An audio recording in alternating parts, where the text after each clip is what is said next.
IPL 2025 MS Dhoni ನಿವೃತ್ತಿ. CSK head coach Fleming ಕೊಟ್ರು clarity. Delhi capitals ತಂಡ ಪಂದ್ಯದಲ್ಲಿ ಬ್ಯಾಟಿಂಗ್ ಹಾಗೂ ಬೌಲಿಂಗ್ ಎರಡೂ ಕಡೆ ಸಾಂಘಟಿತ ದಾಳಿ ನೀಡುವ ಮೂಲಕ ಸುಲಭವಾಗಿ ಗೆಲುವು ಸಾಧಿಸಿತು.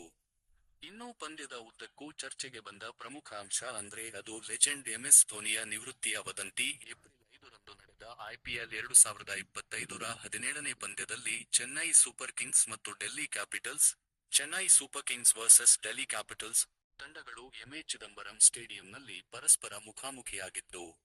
ಈ ಪಂದ್ಯವನ್ನು ಡೆಲ್ಲಿ ಕ್ಯಾಪಿಟಲ್ಸ್ ತಂಡ 24 ರನ್ಗಳ ಅಂತರದಲ್ಲಿ ಸುಲಭವಾಗಿ ಗೆಲ್ಲುವ ಮೂಲಕ ಹ್ಯಾಟ್ರಿಕ್ ಗೆಲುವು ಸಾಧಿಸಿತು. ಅಷ್ಟೇ ಅಲ್ಲದೆ ಡೆಲ್ಲಿ ಕ್ಯಾಪಿಟಲ್ಸ್ ತಂಡ ಪಂದ್ಯದಲ್ಲಿ ಬ್ಯಾಟಿಂಗ್ ಹಾಗೂ ಬೌಲಿಂಗ್ ಎರಡೂ ಕಡೆ ಸಾಂಘಟಿತ ದಾಳಿ ನೀಡುವ ಮೂಲಕ ಸುಲಭವಾಗಿ ಗೆಲುವು ಸಾಧಿಸಿತು. ಇನ್ನು ಪಂದ್ಯದ ಉದ್ದಕ್ಕೂ ಚರ್ಚೆಗೆ ಬಂದ ಪ್ರಮುಖ ಅಂಶ ಅಂದ್ರೆ ಅದು ಲೆಜೆಂಡ್ ಎಂಎಸ್ ಧೋನಿಯ ನಿವೃತ್ತಿಯ ವದಂತಿ.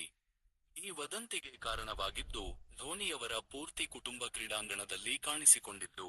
ಹೌದು, ಧೋನಿ ತಂದೆ ಫ್ಯಾನ್ ಸಿಂಗ್, ತಾಯಿ ದೇವಿಕಾ ದೇವಿ 2008ರ ಬಳಿಕ ಇದೇ ಮೊದಲ ಬಾರಿಗೆ ಕ್ರೀಡಾಂಗಣದಲ್ಲಿ ಮಗನ ಆಟ ನೋಡಲು ಬಂದಿದ್ದರು. ಇದನ್ನು ನೋಡಿದ ಕ್ರಿಕೆಟ್ ಅಭಿಮಾನಿಗಳು ಧೋನಿ ನಿವೃತ್ತಿ ಆಗೋದು ಖಚಿತ, ಹಾಗಾಗಿಯೇ ಅವರ ತಂದೆ ತಾಯಿ ಸೇರಿ ಕುಟುಂಬ ಸದಸ್ಯರು ಕ್ರೀಡಾಂಗಣಕ್ಕೆ ಬಂದಿದ್ದಾರೆ ಎಂದು ವಿವಿಧ ರೀತಿಯ ವಿಶ್ಲೇಷಣೆ ಮಾಡತೊಡಗಿದ್ದರು. ಅಸಲಿಗೆ ಎಂಎಸ್ ಧೋನಿಯವರ ನಿವೃತ್ತಿ ಕುರಿತು ಕೋಚ್ ಸ್ಪಷ್ಟಪಡಿಸಿದ್ದಾರೆ. ಹೌದು, ಎಂಎಸ್ ಧೋನಿಯವರ ನಿವೃತ್ತಿಯ ವದಂತಿಗೆ ಸಂಬಂಧಿಸಿದಂತೆ ಪ್ರತಿಕ್ರಿಯೆ ನೀಡಿದ ಕೋಚ್ ಸ್ಟೀಫನ್ ಫ್ಲೆಮಿಂಗ್, ಧೋನಿ ಅವರು ಸದ್ಯ ನಿವೃತ್ತಿ ನಿರ್ಧಾರ ಮಾಡಿಲ್ಲ. ಸದ್ಯ ಅವರು ಉತ್ತಮವಾಗಿ ಆಡುತ್ತಿದ್ದಾರೆ ಎಂದು ಸ್ಪಷ್ಟಪಡಿಸಿದರು.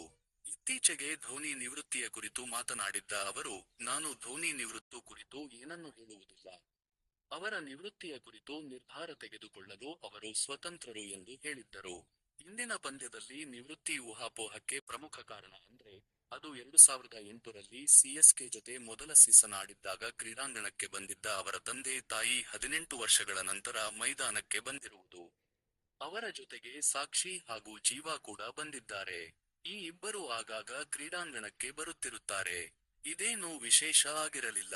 ಡೆಲ್ಲಿ ವಿರುದ್ಧ 184 ರನ್ಗಳ ಟಾರ್ಗೆಟ್ ಬೆನ್ನಟ್ಟಿದ ಸಿಎಸ್ಕೆ ಪರವಾಗಿ ವಿಜಯ್ ಶಂಕರ್ 54 ಎಸೆತಗಳಲ್ಲಿ 69, 5 ಬೌಂಡರಿ ಮತ್ತು 1 ಸಿಕ್ಸರ್, ಮತ್ತು ಧೋನಿ 26 ಎಸೆತಗಳಲ್ಲಿ 30, 1 ಬೌಂಡರಿ ಮತ್ತು 1 ಸಿಕ್ಸ್ ನಾಟೌಟ್ ಆಗಿ ಉಳಿದರೂ ಕೂಡ ಸಿಎಸ್ಕೆ ಅಂತಿಮವಾಗಿ 158/5 ಗಳಿಸಲಷ್ಟೇ ಶಕ್ತವಾಯಿತು.